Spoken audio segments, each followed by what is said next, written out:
Thank you. And so John's really laid out how enhancement drugs are already having a profound effect in professional sports and also the college and high school levels as well, in terms of all kinds of health and ethics issues, but also legal and policy issues, what's sort of very interesting from this talk. I want to talk to you about something sort of more in the future that's more hypothetical.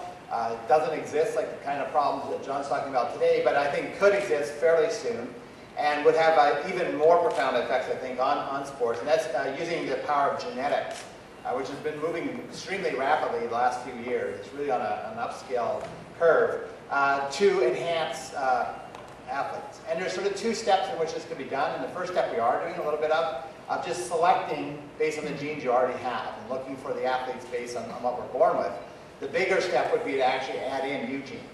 And so we now know of a lot of genes. In fact, there's hundreds of them that have been identified that affect athletic ability. Things like the ACTN3 gene, a whole bunch of others.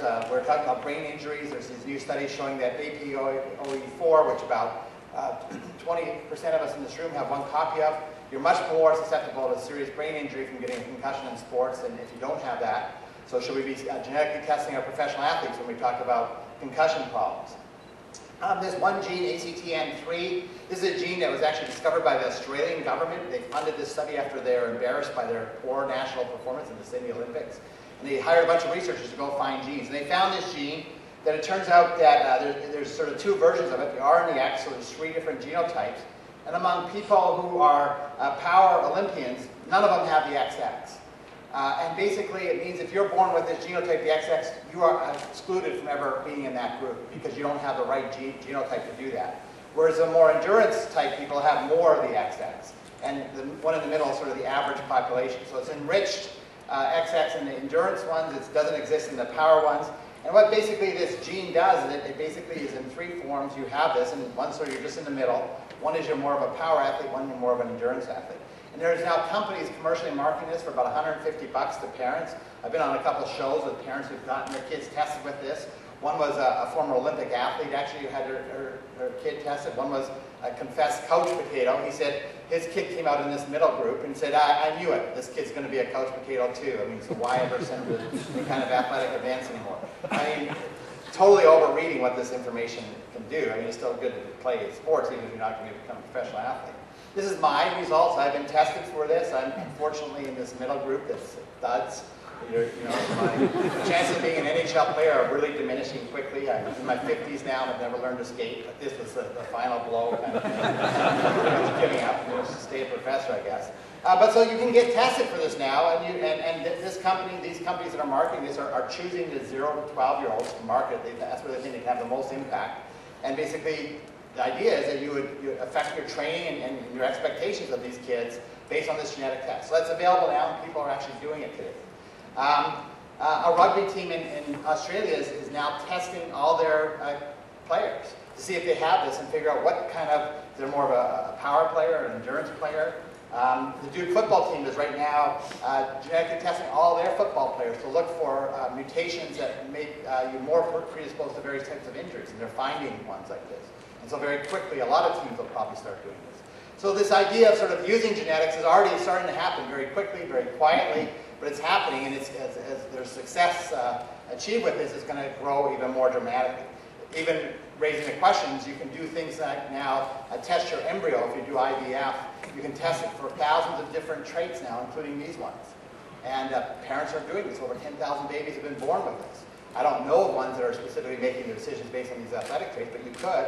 And so if you're very committed to an athletic kid, you can now do this if you do IVF. But the big step and the big excitement would be to adding new genes in. There's a whole bunch you could add in. There's this one, the Schwarzenegger mouse, where you basically add in this gene, and it basically makes them stronger, less likely to have long-lasting injuries, less deterioration of muscles. This works in the mouse. There's a gene, the myostatin is a protein that basically stops your muscles from growing, and so you want that in normal, healthy people, but if you have it mutated, you grow much bigger muscles. So this is showing a mouse arm with the mutation over on the right side, over on the left, the normal one. The blue bell cows are natural mutations of this gene. All the whippets in dog races now all have the double mutation. And just recently, the first kid was born with a documented double mutation in this gene. He's a kid who has literally twice the size of muscles of any other kid his size. He's born in Germany of an athletic family, and basically he's probably going to be either dead in 10 years or the gold medal winner in weightlifting. He can lift way heavier weights than anybody his age, or 5 years older than him.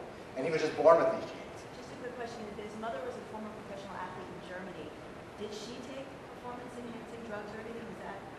We don't know. We know she has one copy of the mutation. She was genetically tested, but we don't know if she took drugs or not. But again, that wouldn't affect your genotype performance. These genes exist naturally in the population. You can now select for them. What is happening is that they can now add this gene into monkeys successfully without any harm, it seems, and greatly increased. No negative effects, 78% stronger. The effect lasted for the 15-month study with no health effects. The exact same genotype essentially exists in monkeys. We're so closely related. So you can do it successfully with monkeys now. It wouldn't be hard to do it with humans. And John and I were talking beforehand. He was talking about some of the researchers in this area are getting deluged with research for the athletes and their trainers trying to get access to this technology already. As John mentioned, the World Anti-Doping Association is sort of the leading international body in this, and they prohibited gene doping in 2003, so they've been pretty proactive on this, spent a lot of money on it.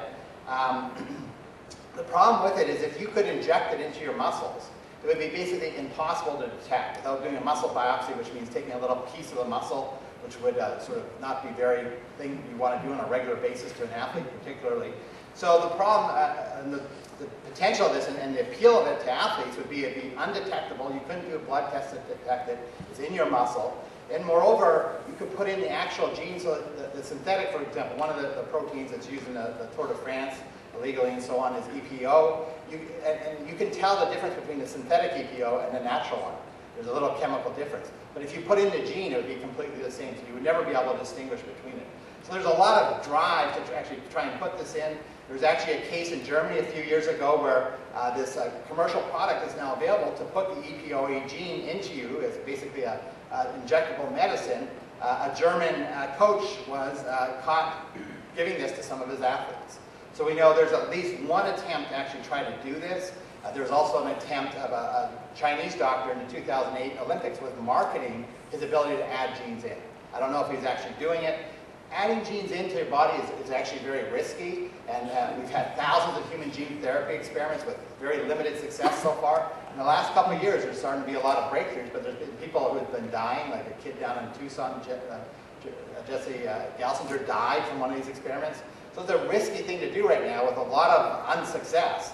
But if we can master that in the health context, it could very quickly transfer over into the athletic ones. So it's going to raise a lot of issues that as this technology comes about, is it 1 year or 10 years, but it's going to be here. How are we going to enforce this? You basically aren't going to be able to use traditional, like we can with a chemical, even if we have the guts to enforce it, to do it with chemicals. We couldn't do that with genes. Is there new technology we could develop? Should we just give up and just permit it? Should people talk about maybe having an enhanced league and a non-enhanced league for those who want it?